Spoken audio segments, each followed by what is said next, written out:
2 mornings before the fire, the princess had asked him about his mother. They had been on the long balcony of the coral retreat, the one that looked out over the kelp gardens, and the wind had been the warm kind that came up off the bay at that hour and smelled of salt and the small white blossoms the vale called night late. She had been wrapped in a thin robe over her swimming shift, drying her hair in the sun.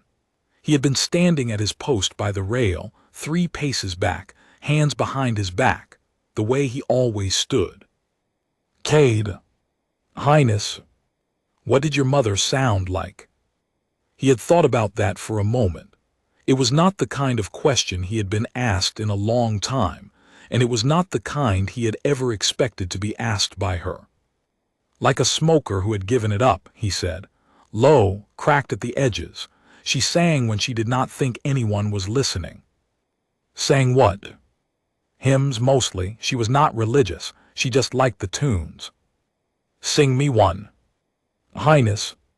"Rizoan or not, Cade, sing me one." He had not sung in 14 years. He had not, when he thought about it, sung since the year before his mother died, when he had been a boy who did not yet know what was coming. But the princess was looking at him over the rail of the balcony with her hair half dry and her gold-green eyes serious, and he understood, in the long veil way of understanding, that she was not making a joke and not making a command, but doing the smaller and more difficult thing in between, which was asking. So he sang. He sang 4 lines of a hymn he had not been sure he remembered. His voice was not good. It came out the way his mother's had come out, low and cracked at the edges, the resonance wrong by every measure the veil used, the soul bell silent. He stopped after 4 lines because he had run out of breath, and because his eyes had decided, without consulting him, to do a thing they had not done in a long time. Leora had not laughed. She had listened with her head a little to one side, the way Vale children listen to the sea in shells, and when he had finished she had said, very softly, "That was not a song without magic, Cade. That was a song with a different magic. Highness, I will remember it." He had bowed his head, because there was no other thing to do with his head just then, and she had gone back to drying her hair, and the wind had gone on smelling of salt and night late, and that had been 2 mornings before the fire. The night before the fire, he had walked the perimeter as he did every night. The coral retreat had been built 300 years ago by a Yatha cousin who had liked the sea more than the court, and it had been added to and torn down and rebuilt by every generation since, until it had become the shambling, beautiful, slightly inefficient thing it was now. A low main house of pale sandstone, 2 long wings reaching east and west toward the sea, a series of garden terraces stepping down the cliff. And at the bottom, a private cove with a kelp landing and a boathouse and a path that wound up the headland to a little chapel where the Yatha buried no one, but kept a single candle burning anyway. He had walked the whole circuit. He had checked the same 17 positions he checked every night. He had stood for 10 minutes on the cliff path watching the bay, and the bay had been empty, and the wind had been wrong. He had noted that the wind was wrong, and he had filed it in the place in his head where he filed the things that were almost something. He had gone to bed at the 3rd watch and slept 4 hours and woken at his usual time, and the wind had still been wrong at breakfast, but no skiffs had come into the bay, and he had drunk his coffee on the kitchen step and watched the princess take her morning tea in the gazebo through the kitchen window, and the day had begun. The fire took the east wing first, and Cade Ray's was already moving before the alarms learned how to scream. He came down the marble corridor at a run that did not look like running, long, even strides. Breath measured. The smoke was still high against the vaulted ceiling, rolling in slow, lazy plumes the color of bad tea, and the heat had not yet reached the floor. He had perhaps 90 seconds before that changed. He spent 2 of them on a window. Outside, the gardens of the coral retreat burned in patches as if someone had laid them out in a grid and ticked off boxes. 3 towers of black smoke, a 4th coming up by the boathouse. The sea beyond, that impossible veil blue sea, was the color of bruised steel under the haze. He counted 6 skiffs in the bay that had no business being there. Long, low, dart-shaped. No house colors, no transponders. He counted them again to be sure. Then he turned and went for the princess. The Vale Imperium had a word for what Cade Rays was, and the word was not a compliment. Rizoan. It meant roughly the one whose hands do not sing. The Vale were a singing species. They did not make magic with words or symbols the way the old human stories had imagined. They made it with a kind of layered subvocalization, a humming under language, and any well-bred Vale child could trill open a door or fold the air into a shield by the age of 6. Cade could not. No human could. The throat geometry was wrong. The resonant cavities were wrong. The small bone behind the ear that the Vale called the soul bell was absent in his species entirely. By every metric the Imperium used to measure a citizen, Cade was deaf, mute, and crippled.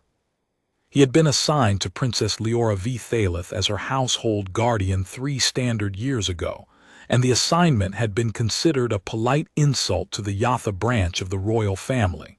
A human guardian, a Rizoan. The court had laughed behind its hands for a week. Cade had not minded. He was used to being a joke. He had been a joke in 3 different militaries on 2 different worlds before the Imperium had picked him up out of the wreckage of a freighter that should have killed him, and decided his particular flavor of stubbornness was worth keeping on a leash. He could not sing. He could shoot. He could run. He could go 30 hours without sleep and still put a round through a coin at 100 meters. He could read a room the way other people read weather.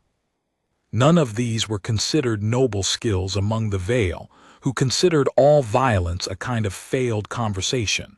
That was fine. He had not come here to be noble. He reached the princess's suite as the first of the inner alarms finally caught up to events and began to keen. The door was sealed. He pressed his palm to the reader, waited the half-second for the lock plate to recognize his print, and went in low and fast. Leora was at her writing desk. She had not moved. "Cade," she said without looking up, "there is smoke in the air ducts." "Yes, Highness." "Is this a drill?" "No, Highness." She set down her stylus. She was 17 by Vale reckoning, which was perhaps 19 by his. They aged in slightly different curves, and she had the particular stillness of someone who has been told her entire life that she is precious, and has not yet decided what to do about it. Her skin was the pale silver blue of her bloodline. Her hair was the deeper indigo of her mother's house, worn long down her back in the unbraided style that meant she was at rest, off-duty, a girl on holiday and not a princess on display. There was a small ink mark on the side of her thumb. He noticed these things the way he noticed everything. He had been trained to. "How long do we have?" she asked. "Less than you'd like, more than nothing." "That is not an answer." "It's the only one I have." She stood. She was a hand shorter than him, and slender in the way the Yathaline Vale ran, but she did not move like something fragile. She moved like a knife sliding back into its sheath. She walked to the wardrobe, took down a traveling cloak the color of wet slate, and put it on over her thin house robe without complaint. He had drilled her on that wardrobe 20 times in 3 years. The cloak's lining was woven with a fiber that would not catch fire from a glancing ember. She remembered. Good. "My mother," she said. "On the Imperium yacht in orbit, safe." "My uncle." "In the south wing. I sent runners. He'll go to the cliff stair." "And us?" "East Garden, boat at the Kelp Landing. From there, the cove." "The cove is 2 kilometers. "Yes, Highness." "On foot." "Yes, Highness." She looked at him then.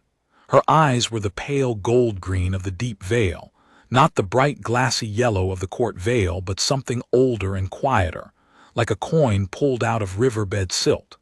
She looked at him a long moment, and he thought, not for the first time, that she had been raised among people who could weave the air into music, and that she was looking at him like he was the only instrument in the room she had ever fully understood.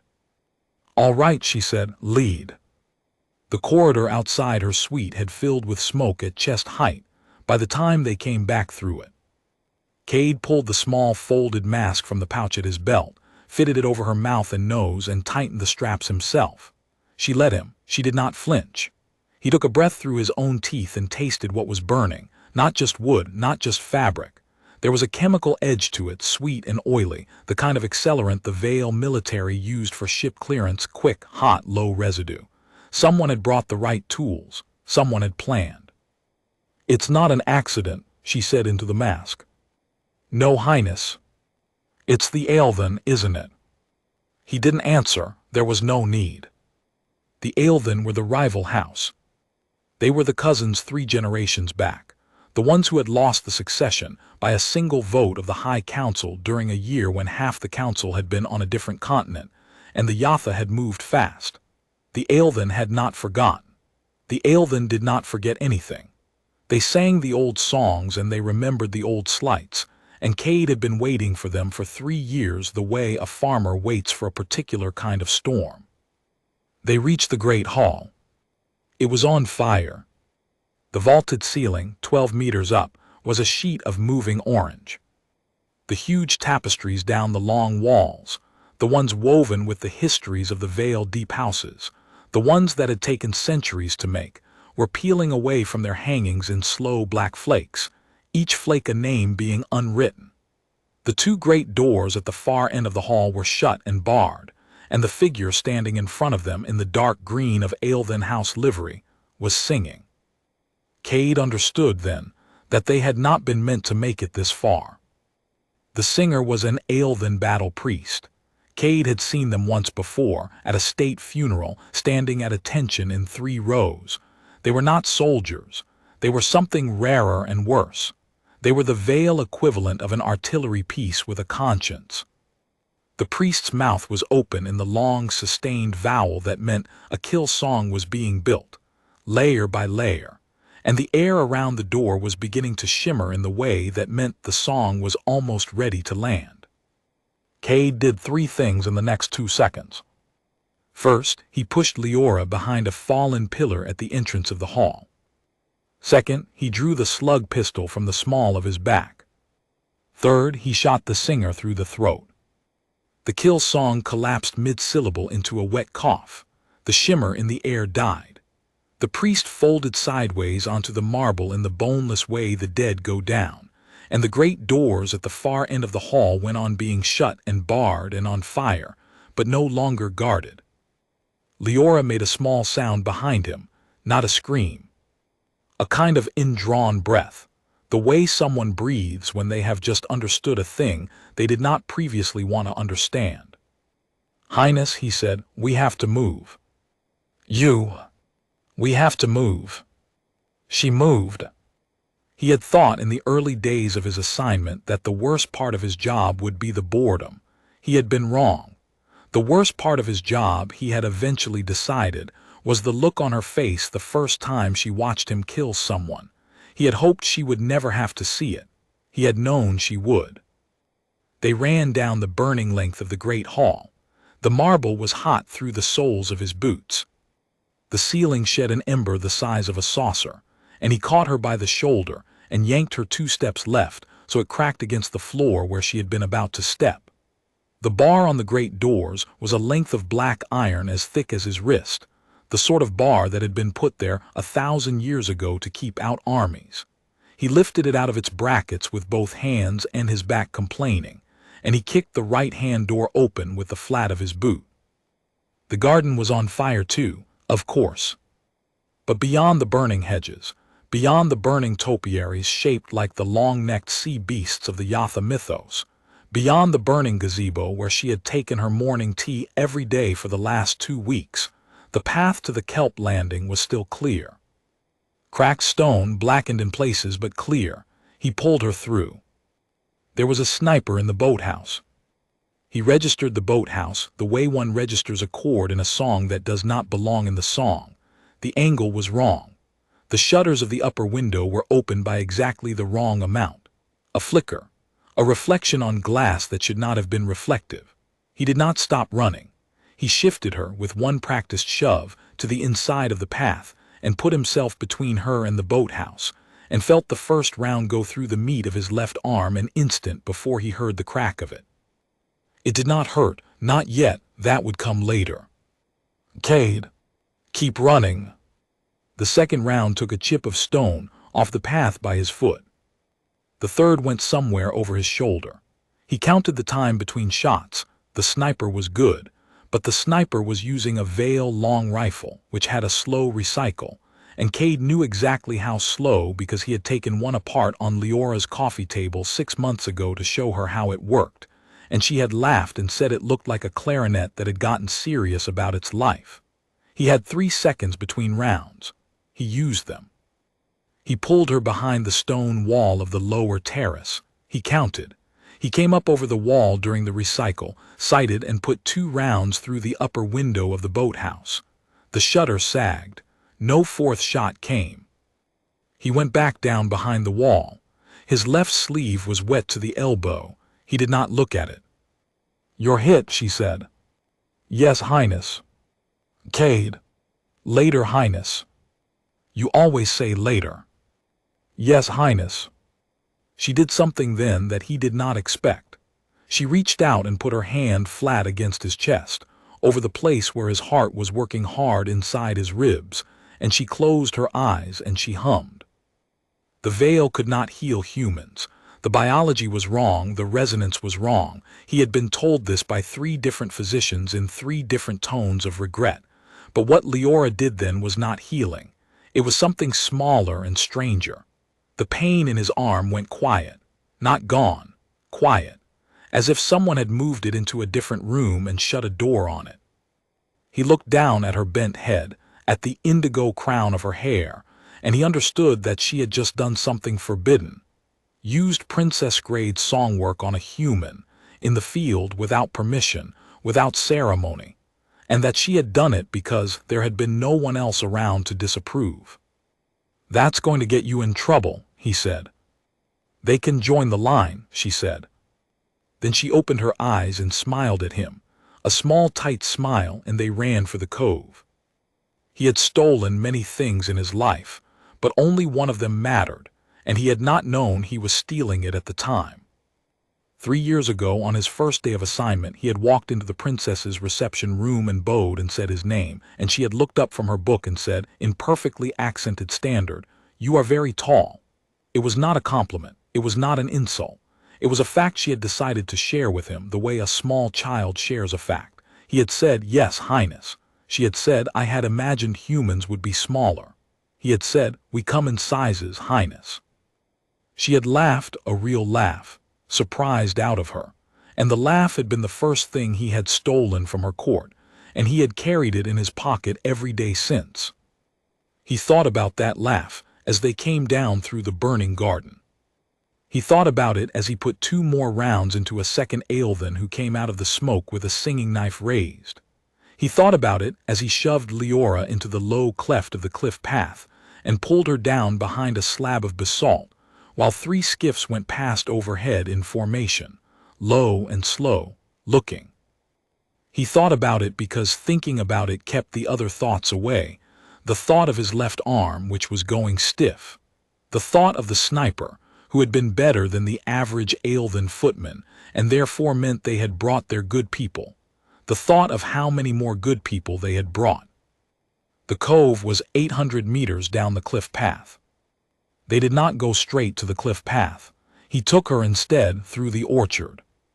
The orchard was a long, narrow strip of trees on the east side of the lower garden, planted 300 years ago by some Yatha matriarch, who had liked the small, bitter red fruit that grew there, and had not minded that the soil was wrong for it. The trees had survived her, and her granddaughters, and the 7 wars that had come and gone over their roots, and they were not yet on fire because the Aelthan had not thought of them. The Aelthan had thought of the great hall, and the gardens, and the boathouse, and the cliff path, and the cove. They had not thought of the orchard, because the orchard was small and inconvenient and went nowhere obvious, and the Aelthan, like all good planners, had a blind spot for things that went nowhere obvious. Cade had walked it every night for 3 years. He knew where it went. "Through here," he said.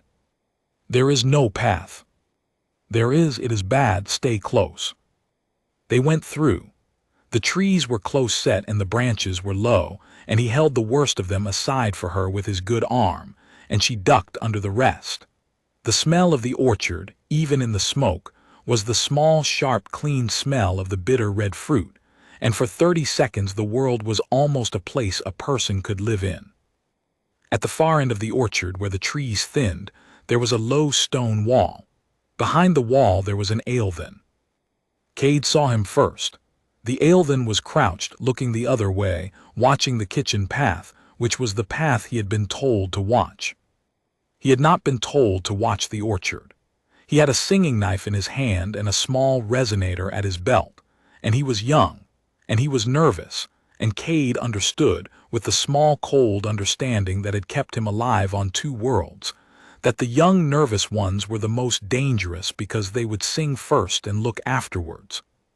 He motioned Leora down behind a tree. He moved. He did not use the pistol. The pistol was loud, and the kitchen path was 20 meters away, and there might be a second man on the path he had not yet seen.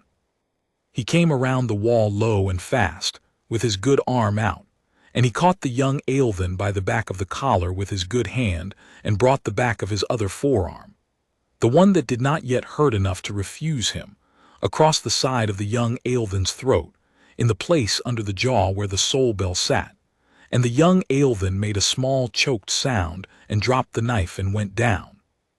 He did not kill him. He did not have time to be sure either way, and the young Eilvin would not be singing anything for a while. He took the resonator off the man's belt and put it in his own pocket and went back for the princess. She was looking at him over the top of the wall. Her eyes were very wide. He'll live, Highness, probably. Come on. You did not shoot him. He's young, he's somebody's son, come on. She came over the wall. She did not say anything else about it then, but he saw her file the moment in the place behind her gold-green eyes where she filed the things she would think about later, and he understood that she was, in her quiet way, building a record of him that she had not been building before today. They went on, past the wall, past the kitchen path, empty, for the moment, and into the small overgrown garden at the back of the south servant's wing. From there, the cliff path was 40 meters across an open stretch of lawn that was, blessedly, not yet on fire. Now we run, he said. How fast? All of it. All right. They ran. He ran with her on his left side, his body between her and the bay, his good arm low and ready and the pistol in his hand. Nothing came at them from the bay. Nothing came at them from the wing. They reached the head of the cliff path, and he allowed himself the smallest possible breath of relief, and then they went down. The cliff path was a goat track cut into the side of a sheer drop, switchbacking through wind-bent trees that were now burning at their crowns. He went first. She came behind. He kept his right hand free for the pistol, and his left arm clamped against his side so it would not swing. The blood was warm and then cool and then warm again. He did not look at it. Halfway down, she said, Cade. Highness, if we don't make it. We'll make it. If we don't. He stopped. He turned. He looked up the path at her. She was 4 steps above him, the wind moving her cloak, her face very still in the smoke light. The fire was reflected in her gold-green eyes, and for a moment she did not look like a girl at all. She looked like one of the old Vale paintings, the ones in the high gallery, the ones the Yatha had commissioned 1,000 years ago to remember themselves by. If we don't make it, she said, I want you to know. Highness, I want you to know that I never thought you were lesser, not once, not from the first day. He held her eyes. I know, he said. I want you to know. I know, Highness. She nodded, once, the small veil nod that was the most formal of all of them, the one a sovereign gives an equal. Then she came down the path past him and they kept going. They never reached the cove. The Eilvin had thought of the cove. Of course they had. There was a boat on the water already, a low Eilvin skiff with the long pole prow, and there were 3 figures on the shingle, in green livery, with the small handheld song resonators that the alien used for fast work. He saw them through a gap in the trees at the last switchback. He pulled Leora down behind a fallen log before they saw him. "Cade," she breathed. "I see them. 3. Yes. And a boat. Yes, Highness." He thought very fast and very carefully. He had 4 rounds left in the pistol. He had 1 spare magazine at his belt. His left arm was no longer fully obeying him. The elbow was doing what he asked, but the fingers had begun to ask questions. He had perhaps 2 clean minutes of fight in him before the blood loss began to slur his hands. He could take 3 Aelthen at range. He had done worse. But he could not take 3 Aelthen and a singing skiff and put the princess on a boat through the surf at the same time, and he could not leave her on the shingle while he cleared the boat, because the boat would not be the only thing watching. There would be a 4th man somewhere he had not yet seen. There always was. He looked at her. He looked at the cliff above them, which was on fire.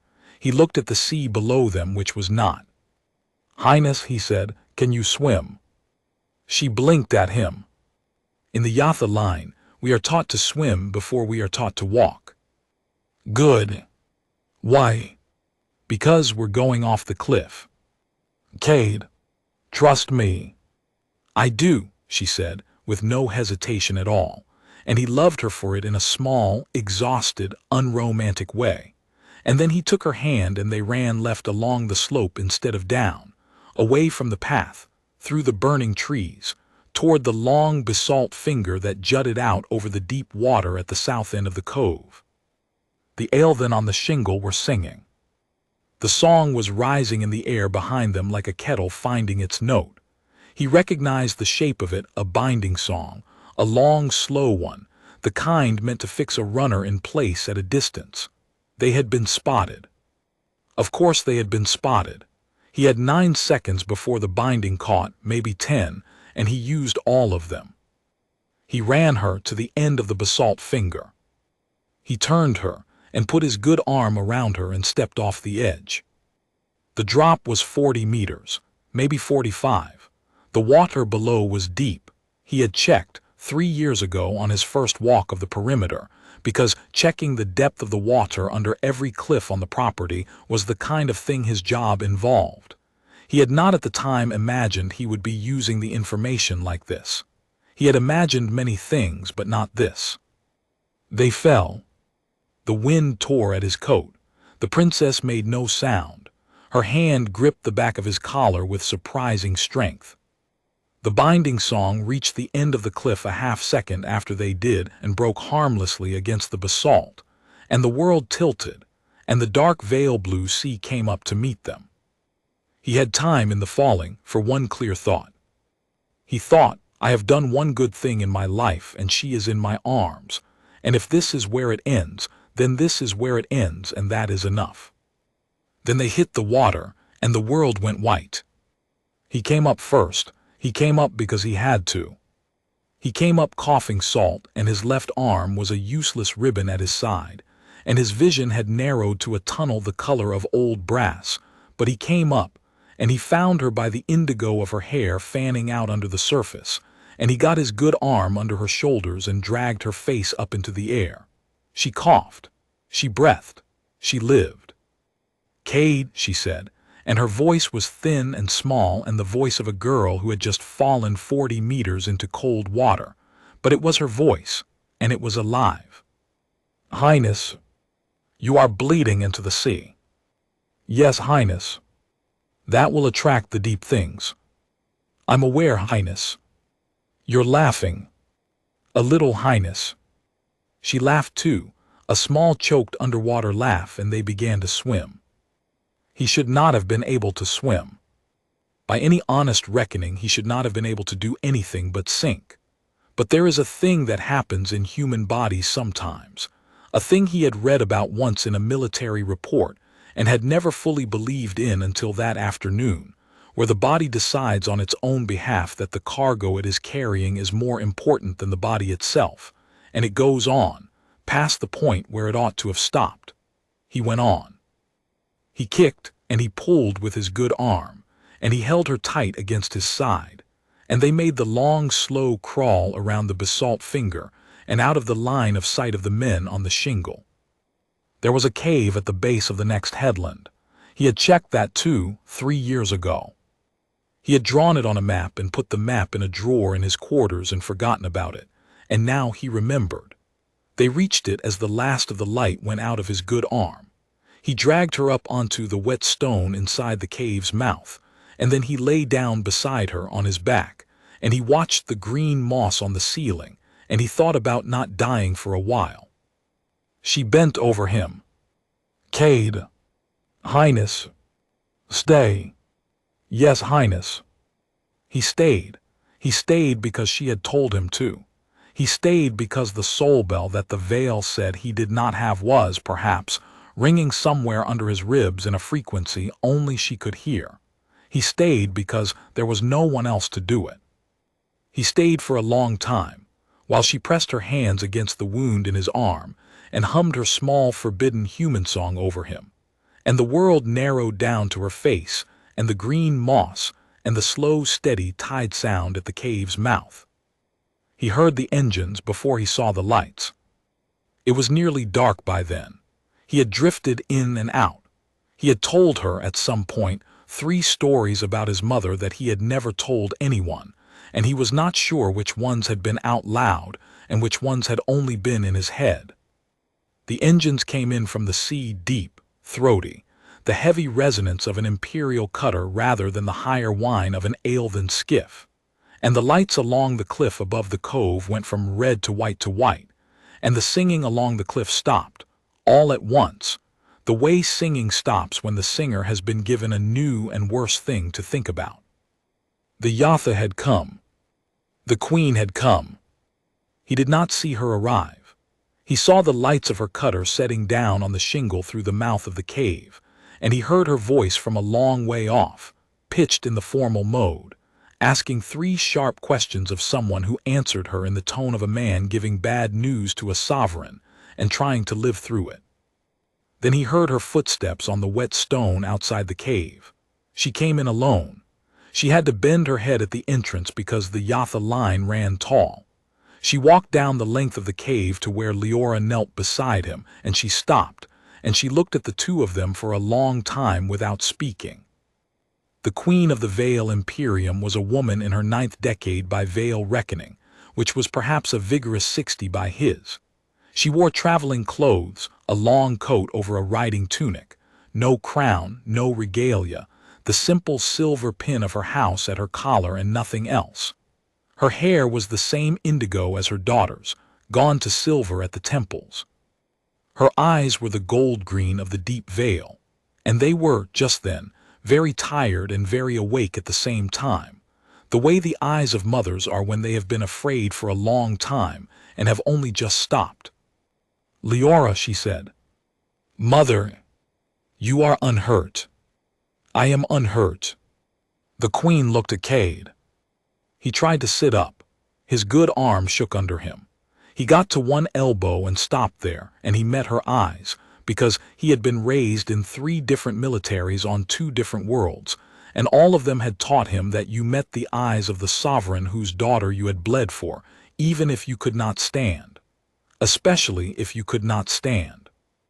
"Your Majesty," he said. His voice came out a rasp.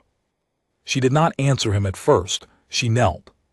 She knelt on the wet stone of the cave floor, in her traveling coat, with the silver pin of her house at her collar, and she looked at his arm where Leora had bound it, and she looked at his face, and she looked at her daughter's hands where they were still pressed to his sleeve, and she was quiet for a long time. He understood then what was happening. He had time to understand. He was a human guardian who had laid hands on a Vale princess. He had carried her. He had pulled her by the arm. He had pushed her behind a pillar. He had, in the cliff fall, held her against his chest with his good arm wrapped tight around her ribs, and the Aelven would have already filed the report, and the High Council would already be hearing about it, because the High Council always heard about everything, and the law of the Imperium was very old and very clear on the subject of human hands on royal Vale flesh. The law did not care that it had saved her life. The law did not care about reasons. The law had a word for it. The word was athery, and the punishment for athery was traditionally that the hands in question were removed and the rest of the body was sent home. He had known this when he had carried her. He had carried her anyway. He met the queen's eyes and he waited. "Guardian Rays," the queen said. "Your Majesty." "You laid hands on my daughter." "Yes, Your Majesty." "You carried her." "Yes, Your Majesty." "You held her against your body." "Yes, Your Majesty." "You took her from the cliff into the sea." "Yes, Your Majesty." "You bled on her." "Yes, Your Majesty, I am sorry for that part." There was a small sound at his side. Leora had drawn in a breath to speak, and the queen had stopped her with the smallest possible motion of one finger, and Leora had gone still. The queen's gold-green eyes did not leave his face. They were very steady. He could not read them. He had spent 3 years learning to read veil eyes, and he could not read these. "The court," the queen said, "will demand athery." "Yes, Your Majesty." "They will say that no human hand may touch the royal line. They will say it is the law. They will say it has been the law for 900 years. "Yes, Your Majesty." "They will say that the alternative is to admit that a Rizoan, a human, deaf to the song, crippled in the throat, has done what no veil guardian in the room managed to do, which is to bring my daughter out of the burning coral retreat alive. They will say that this admission cannot be made. They will say the law must be upheld." "Yes, Your Majesty." "They will be very loud about it." "I expect so, Your Majesty." She looked at him a moment longer. Then she did something he had not expected. She reached out slowly, and she took his good hand in both of hers, and she lifted it, and she pressed the back of it to her own forehead in the gesture of the Yatha line, the one that said, "I have received a gift, and I cannot pay for it, and I will not pretend that I can." He stopped breathing. "Guardian Rays," she said, "I am going to do a thing the court will not forgive me for. I want you to know that I am doing it with my eyes open." "Your Majesty." "Quiet, please, I am speaking." "Yes, Your Majesty." She kept his hand at her forehead. Her voice, when it came again, was low and clear, and pitched in the mode the veil used for declarations of state, the mode that did not require a court to hear it because the court would hear of it anyway by the morning, on every world the Imperium held. "By the right of the throne, by the right of the mother of the line, and by my own right as a woman who has just walked through the ashes of her daughter's bedroom, and found her daughter living in a cave by the sea. I name Cade Rays of Earth, human, Rizoan, guardian of the Yatha branch, bonded to the body and the breath of the Princess Leora V. Thalith. And from this hour forward no hand of the law of the Imperium shall be lifted against him for the touching of her, because the touching of her was the saving of her. And the law that does not know the difference between those two things is a law that has outlived its understanding." She paused. "Further, by the same rights, I name him kin." He had heard the word before. He had not, until that moment, understood that it could be used about him. The veil had 3 words for family. There was bloodline, which was inheritance. There was housefolk, which was service. And there was kin, which was the word the Yatha used among themselves and almost never used about anyone outside the Yatha, and which the High Council had been heard to say, in 3 separate hearings, could not be applied to a non-veil under any reading of any law currently on the books. The queen had just applied it, on her knees, in a cave, with her daughter watching, with the silver pin of her house at her collar and no court behind her. "Your Majesty," he said. His voice came out very small. "You don't have to." "I do," she said. "Be quiet, please, Cade Rays." "I am still speaking." "Yes, Your Majesty." She lowered his hand. She did not let go of it. "The court will say I have lost my mind. The court will say I have been moved by grief and fear, and made an unsound declaration in an unsound place. The court will say many things. The court will, in time, accept what I have said, because the alternative is that the court explains to the people of 9 worlds why the human who carried the princess out of the fire was sent home without his hands. The court does not want to give that explanation. The court will be reasonable. Yes, Your Majesty. Leora. Mother, did he carry you well? He carried me well. Did he set you down gently? He set me down gently. Did he bleed for you? He is bleeding still. Then we will stop the bleeding, the queen said, and we will go home, and we will have a great deal of trouble with the High Council in the morning, and we will live. She rose. She rose stiffly, in the way of women in their 9th decade who have just knelt on wet stone, and she straightened her coat, and she put her hands behind her back, and she looked down at the 2 of them, her daughter and the human bleeding on the cave floor, and her face did something very small and very Yatha, a kind of breaking that was not quite a smile and not quite a softening but something else, something older, the look of a woman who has been queen for a long time and has finally in this hour, on this stone in this cave, remembered why. Stretcher, she called over her shoulder, and 4 guards came in at a run with a stretcher. They lifted him, he let them. He kept his eyes on the queen as they moved him, because he had been taught, in 3 different militaries on 2 different worlds, to keep his eyes on the sovereign until the sovereign released him, and the queen had not yet released him. She walked beside the stretcher to the cave mouth. Leora walked on the other side. Her hand was on his good shoulder, light, steady, the small forbidden human song still humming somewhere under her breath. The queen kept pace. At the mouth of the cave, in the failing light, with the cutter's engines warming on the shingle and the cliffs above still smoking, and the Aelthan prisoners being walked in a long, quiet line down to the boats, the queen stopped the stretcher with one raised hand. The bearers halted. She bent over him. She brought her face close to his. Cade Rays, she said very quietly so that only he and Leora could hear. You were given to my daughter as a joke. Do you know this? I knew it, Your Majesty. I was the one who allowed the joke. I knew that too, Your Majesty. You forgave me for it. There was nothing to forgive, Your Majesty. There was, she said. There was, and I am old enough now to say so. I gave my daughter a human guardian because I wished to insult the Yatha cousins. I did not consider at the time that I was also giving my daughter the best guardian on 9 worlds. I considered many things. I did not consider that. Your Majesty, I am not asking forgiveness, Cade Rays. I am giving you a record, so that you know what was paid and what was bought. Yes, Your Majesty. She straightened. She nodded to the bearers.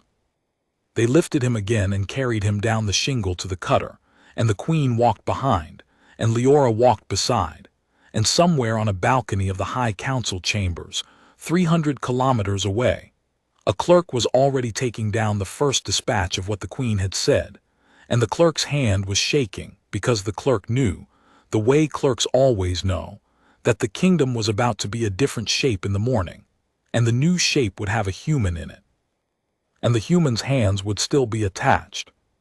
He was put aboard the cutter. They sealed the wound in his arm.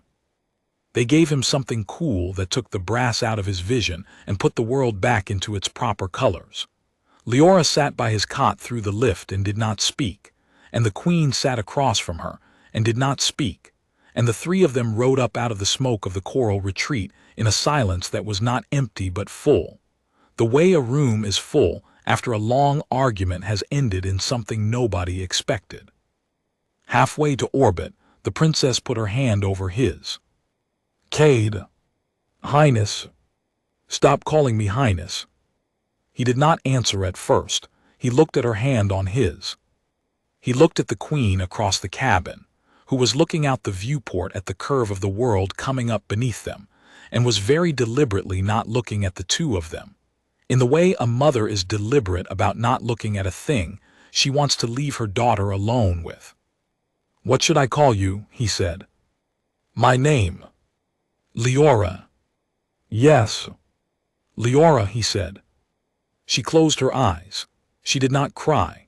The Yatha line did not cry in public, even when the public was only her mother and a half-conscious human guardian in a med-cot at 20,000 meters. But her hand tightened on his, and her breath went out of her in a long, slow sigh that had been waiting 3 years to come out. And across the cabin, the Queen's mouth moved at the corner in the small, private smile of a woman whose daughter has finally said a thing the daughter should have said long ago. The cutter cleared the atmosphere. The stars came out. Somewhere below them, the coral retreat was still burning, and the Aelthen were being walked into custody, and the High Council was being woken up one by one with the dispatch from the cave, and the kingdom was, by the minute, becoming a slightly different kingdom than it had been at breakfast. Cade Ray's human, Rizoan, guardian of the Yatha branch, deaf to the song, crippled in the throat, kin of the Queen by the right of the throne and the right of the mother of the line, closed his eyes and let himself sleep. He had carried what he had been given to carry. He had done one good thing. He had done it on a day when he had not been expected to do anything at all. He slept then, and he did not dream, and in the small mercy of that absence of dreaming, the body that had decided not to die went on with the business of not dying. He woke in a room he did not know. It was a high room, with tall windows that looked out on a garden of pale grass and red trees, and the light coming through the windows was the long, flat morning light of the capital. He had never been in the capital. He had been told in his briefings that no human had been billeted in the inner palace in 900 years, that there were laws about it, that even the kitchen staff in the royal wing had been hand-selected from the Deep Vale lines for 30 generations. He understood, looking at the ceiling, that he was therefore in the inner palace, and that the laws had moved in the night around him. There was a chair by his bed. The princess was in it. She had changed. She was in formal house dress now, the pale silver-blue robe of the Yatha, her hair braided in the long single braid of a daughter in attendance on her mother. She had been reading. She put the book down when she saw he was awake. "Cade." "Leora." "Good. You remembered." "I remembered." "They have been arguing about you since the 3rd hour of the morning," she said. "The council. My mother has been in the chamber for 6 hours. There has been shouting. There has been singing. There has been, at one point, weeping, although nobody will admit to whose. And the council will accept what my mother said in the cave. They will accept it because they have no other option that does not embarrass them on every world the Imperium holds. They will accept it grudgingly, and they will write it into the law in the smallest possible letters, and they will, for the rest of their lives, dislike you on principle. That sounds about right. My mother said you would say something like that. Your mother is wise, Highness." "Leora." "Leora." She smiled. It was the small, tight smile from the burning hall. He had not known until that moment that he had been carrying it in his pocket along with the laugh. "There is one thing," she said. "Yes." "The Aelthen will try again." "I know." "My mother knows you know. She has asked me to ask you something." "Ask." "She has asked me to ask you whether you will stay." He was quiet for a moment. He looked at her. He looked at the pale grass through the window. He looked at the ceiling, which had a small fresco of the Yatha line painted on it in the old style. 3 centuries of women on horseback going off to wars he had not been alive for. "Highness." "Leora." "Leora, I do not have anywhere else to go." "That is not an answer." "Yes, Leora." "Yes, what?" "Yes, I will stay." She nodded. She did the small Yatha nod, the most formal one, the one from the cliff path. Then she did something less formal. She leaned forward in her chair, and she took his good hand again, and she held it on the bed cover between them, and they sat like that for a long time while the long, flat morning light moved across the floor. There was, much later, a knock at the door. The queen came in alone, as she had come into the cave. She had on a different coat. She had on the silver pin of her house. She stood at the foot of the bed and looked at the two of them, and she did the small, breaking not quite a smile, and she said, "Guardian Rays, Your Majesty, the council has accepted my declaration. Yes, Your Majesty. They have written it into the law in the smallest possible letters. Yes, Your Majesty. They dislike you on principle. Yes, Your Majesty. They will recover, or they will not. It is no longer my concern. I wish to tell you in person." "Thank you, Your Majesty." She held his eyes a moment longer. Then she said the thing she had come to say. The Aelden sent 41 fighters into the coral retreat. They sent a battle priest. They sent a sniper. They sent 3 teams to the cove. They sent the most expensive operation any house has run on Yatha soil in 200 years. They did this in order to take my daughter from me. They did not take her from me. Do you understand why? Your Majesty, because of you, say it. Because of me. Yes. Yes, Your Majesty. Now hear me, Cade Rays. The Imperium is going to spend the next 10 years pretending that what happened at the Coral Retreat happened by some other means. The official record will credit the Yatha House Guard. The official record will be a lie. I have signed it. I will sign it again, gladly, every year for the rest of my reign, because the alternative is to admit on the floor of the High Council that the heir to the line is alive because a human carried her down a burning cliff, and that admission is not one the Imperium is ready to make. So the record will lie. You will be given a small commendation in a small ceremony. You will be moved into the inner household under the cover of a different title. You will be paid quietly. You will be hated quietly. Do you understand? Yes, Your Majesty. And, in private, among the 3 of us in this room and the 17 oldest of the Yatha line who were in the chamber this morning when I made them swear, the truth will be remembered. You carried her. You bled for her. You held her in the fall. You are kin, do you understand? Yes, Your Majesty. Good. Then we will get on with the business of running an Imperium that has changed in the night, and does not yet know it. She turned to go. At the door she stopped. She looked back at her daughter who still had her hand on his. Leora. Mother. Sing him the hymn. Leora went very still. I know about the hymn. The cliffpath birds tell me everything. Sing him the hymn. Mother, I do not know the words. You remember the tune. He will know the words. The queen left, and the door shut behind her with the soft, heavy click of inner palace doors, and Leora looked at him a long moment with her gold-green eyes wide, and he looked back at her, and he understood then that the morning he had sung to her on the balcony she had been listening more carefully than he had known, and that she had carried the tune since, the way he had carried her laugh, and that the queen who saw everything, had seen this too. Cade, she said very small. Yes. Will you sing it with me? My voice is. I know what your voice is. Will you sing it with me? He thought about saying no. He thought about it for perhaps 1 full second. Then he opened his mouth, and he sang the first 4 lines, low and cracked at the edges, his mother's voice through his throat in a high room in an inner palace where no human had been billeted in 900 years. And on the second line, Leora joined him. She did not know the words. She hummed. She hummed the tune underneath his cracked human voice in the high clear veil way, and the 2 sounds, the Rizoan sound and the song sound, the deaf voice and the soul bell voice, the human and the kin, went up together into the rafters of the room, into the small painted fresco of the Yatha line on the ceiling, and the 3 centuries of women on horseback looked down on the 2 of them and did not, on this occasion, ride away.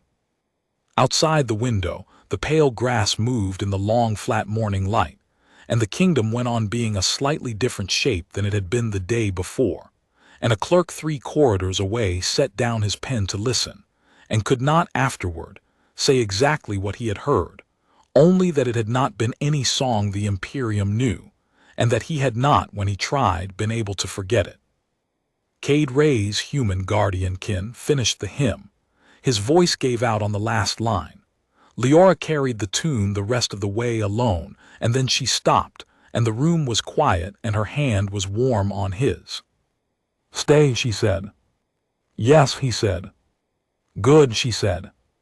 Much later, when the histories were written, the proper histories, the ones the council allowed, not the truer ones whispered among the Yatha women at their winter gatherings, the events at the choral retreat would be filed under a small heading in the appendix of the year, with a footnote referring the curious reader to a sealed dossier in the archives of the inner palace.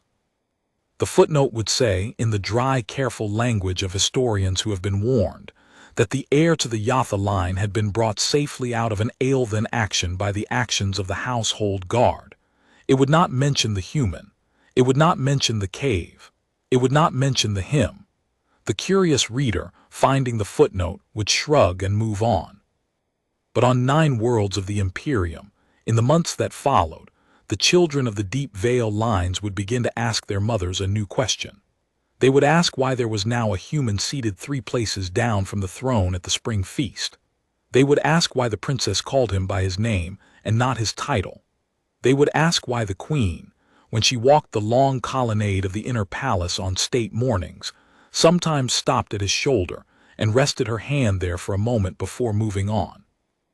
And the mothers who had been at the winter gatherings would smile the small, breaking not quite a smile of women who had been told a thing the official record had not been told, and they would say to their children, "Ask me again when you are older. Ask me again when you have learned what a song with a different magic sounds like.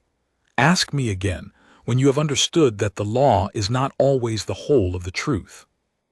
And the children, who were Vale and who had been listening their whole short lives, would file the moment in the place behind their gold-green eyes where they filed the things they would think about later, and they would, in time, grow up. And the kingdom they grew up into would be a slightly different kingdom than the one their grandmothers had known. Outside the window, in the long bright capital morning, the kingdom changed.